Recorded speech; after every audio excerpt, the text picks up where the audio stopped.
ناكل بكره ولا لا، يبقى مطلوب مني انا كزوجه في البيت ان انا اخلي بالي من كل حبه رز. ده كنا الاول بنعمل بريمان رز ناكل واحد ورا من الثاني، يا ريت بقى نفض الموضوع ده.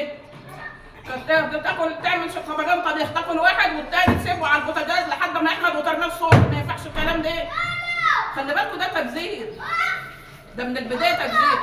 غير ده وده انت داخله على مرحله ممكن هتيجي تدوري على رز ده هو ناشف مش هتلاقيه، مش هتلاقي السمنه واللبن بتوعه، لا هتلاقي رز ناشف مش هتلاقيه.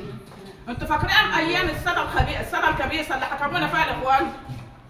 السنه دي كلنا شفنا ان احنا ما كناش بنلاقي انابيب الغاز، وزي ما بيقولوا كده يعني ايامها الانبوبه كانت ب 60 جنيه.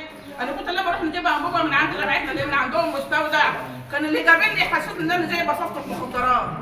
انت جايب انابيب منين يا حاج؟ طب خدي 100 جنيه وهاتي لي واحده. كان معانا الفلوس ومش لاقيين الغاز. ايوه انا عشت الايام دي في السنه اللي حكمونا فيها الاخوان. خلي بالك يا غالي احنا هندخل على مرحله يمكن تكون اصعب من كده.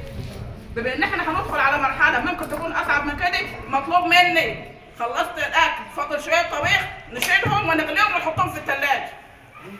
طالعه من الاوضه نطفي النور لان مش هنقدر ندفع الفاتوره. ابني دخل الحمام نبص وراه، قفل الميه وقفل الموتور ولا لا، ونبص وراه.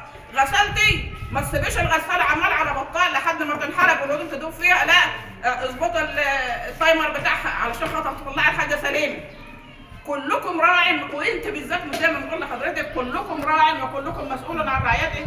يا رب يعدي الايام اللي فاضله دي على خير، اللهم امين، ويسلمنا ويسلم المسلمين، اللهم امين. ونشكركم، والسلام عليكم ورحمه الله.